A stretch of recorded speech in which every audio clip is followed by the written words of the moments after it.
8h05. Europe 1 Soir Week-end. 19h, 21h, Guillaume Lariche. Toujours en compagnie de Véronique Jacquier, journaliste à CNews, et puis également Adrien Matou, directeur adjoint de la rédaction de Marianne. Nous sommes en compagnie du porte-parole du ministère de la Justice, Cédric Logelin. J'ai dit Logely tout à l'heure, désolé encore une fois, cette fois-ci à l'antenne. Cédric Logelin, alors voilà, je voulais voir avec vous ce qu'a pu dire le garde des Sceaux qui a aussi fait cette annonce cette semaine sur la justice des mineurs délinquants, cette fameuse circulaire qui demande aux juges d'imposer des couvre-feux aux mineurs interpellés avec une arme blanche. Alors, oui, tout à fait. Ces instructions ont été adressées en début de semaine pour faire en sorte que ce type de fait, donc des mineurs avec des couteaux, avec des crans d'arrêt, ne soit absolument pas banalisé. Mais comment on fait concrètement pour pouvoir appliquer ce type de couvre-feu ? Alors, tout d'abord, lorsque les faits ont lieu, par exemple, dans un établissement scolaire, dans un collège, dans une école primaire, dans un lycée, quand ils ont lieu, quand ils sont commis par plusieurs personnes, ou quand quand il s'agit d'armes comme des crans d'arrêt ou des machettes, ce qui est demandé au procureur, c'est après la garde à vue du mineur, de se le faire présenter devant eux. Donc d'avoir une réponse pénale, encore une fois, qui soit rapide. Ensuite, il est demandé de faire usage de ce qu'on appelle un couvre-feu. Donc une interdiction pour les mineurs de sortir seuls, donc non accompagnés de leurs parents, en dehors des heures qui vont être fixées par soit le procureur, soit le juge. Parce que il n'y a pas que le juge qui peut décider du couvre-feu, ça peut être aussi le procureur, donc celui qui dirige l'enquête, en attendant que le mineur soit jugé. Donc ce mineur est rattrapé par les forces de l'ordre, il est ramené chez lui. C'est cela ? Alors, le problème, c'est que parfois on peut avoir des parents qui sont un peu démissionnaires ou dépassés. Donc une heure plus tard, ce fameux mineur peut ressortir. Alors, c'est un coup d'épée dans l'eau ? Quand les parents apparaissent dépassés et que ils sont pas en mesure de faire que leur fils reste chez eux, que leur fils commet des infractions, voire pire encore que ces infractions sont commises en connaissance de cause par les parents. Donc les parents savent quelle est l'activité réelle du mineur. Il y a la possibilité de demander au service de l'assistance éducative, donc de venir en aide aux parents, voire même il y a la possibilité de poursuivre les parents, parce que le fait de laisser son fils, sa fille commettre des infractions en parfaite connaissance de cause et finalement en ayant démissionné. Je ne parle pas du parent défaillant, de la mère seule, qui essaye d'élever ses enfants. Si on retourne dehors une seconde fois, comment on fait ? Parce que les parents doivent être impliqués là-dedans. Donc c'est ça que moi j'essaye de comprendre. C'est comment on implique les parents qui parfois sont complètement dépassés. Donc il y a une amende qui va être donnée. Déjà, les parents sont là au tribunal. Quand le procureur demande à ce que le mineur passe de la garde à vue, donc chez les policiers, au tribunal, donc devant lui ou devant elle, les parents sont présents avec un éducateur. Donc déjà, le fait d'être au tribunal avec son fils, c'est précisément ce que ne souhaite pas tout parent. Est-ce que les forces de l'ordre vont devoir faire la chasse, justement, ça va être un petit peu le chat et la souris tout l'été avec les mineurs, parce que encore une fois, j'espère qu'il y en a qui vont être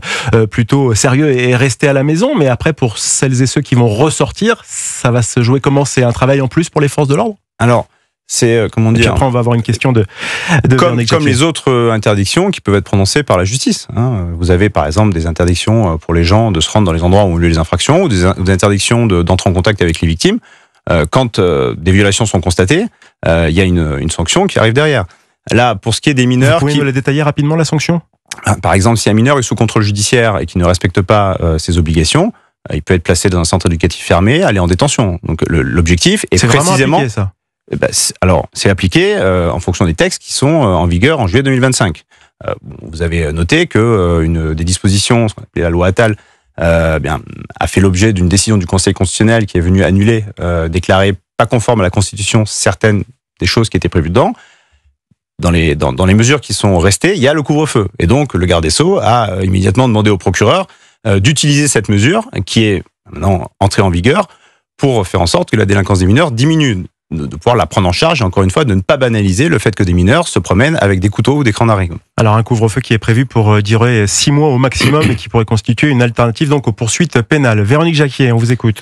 Oui, Cédric Logelin, vous avez évoqué tout à l'heure, en évoquant la soirée du 14 juillet, une réponse rapide et ferme, une réponse judiciaire rapide et ferme, des condamnations lourdes.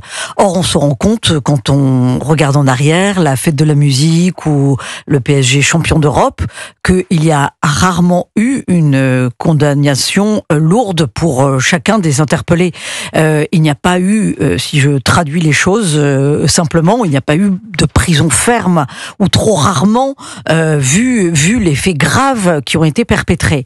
Et se pose peut-être la question, et vous êtes évidemment aux premières loges pour répondre parce que vous êtes également magistrat, de la façon d'appréhender la personne interpellée que l'on a en face de soi. C'est-à-dire que souvent, elle n'est pas suffisamment jugée, d'après moi, sur les faits et la gravité des faits. Par exemple, j'ai cassé des vitrines, j'ai pillé un magasin, mais sur le profil de l'individu. C'est-à-dire, ah oui, mais c'est un jeune qui a 25 ans, il est bien inséré dans la société, il a un travail, donc pas trop de sévérité, parce que sinon, s'il part en prison, eh bien, on ne va pas acter sa réinsertion, il va perdre son travail. Alors, comment on fait pour gérer cette nouvelle donne? Parce que moi, j'estime que c'est une nouvelle donne sécuritaire et judiciaire de savoir appréhender cette population, la juger avec justice, mais le plus sévèrement possible, si j'ose dire, pour qu'elle ne recommence pas. Et donc, ça veut dire peut-être avoir un peu moins de mansuétude par rapport au profil des personnes incriminées. Qu'en pensez-vous? Cédric Logelin, porte-parole du ministère de la Justice. De la même manière que je le ferais si j'avais moi-même un dossier avec quelqu'un qui a cassé une vitrine à juger. Alors, on va regarder quels ont été les faits commis, et là, je vous rassure là-dessus, les faits commis, c'est la première étape de l'examen d'un dossier par un procureur. Parce que quand une garde à vue est prise, l'officier de police judiciaire indique au parquet, au procureur, ce qu'on va reprocher à la personne. Ensuite, on va regarder quels sont les antécédents judiciaires de la personne. Est-ce qu'il a déjà été condamné par le passé? Est-ce que c'est la première fois? Ou est-ce qu'au contraire, il a 15 mentions sur son casier judiciaire? Ensuite, on va regarder quel a été le préjudice causé aux victimes. Est-ce que la victime a perdu pour 300 000 euros parce qu'elle doit refaire son magasin en entier, elle a perdu son outil de travail? Est-ce qu'on parle de violence?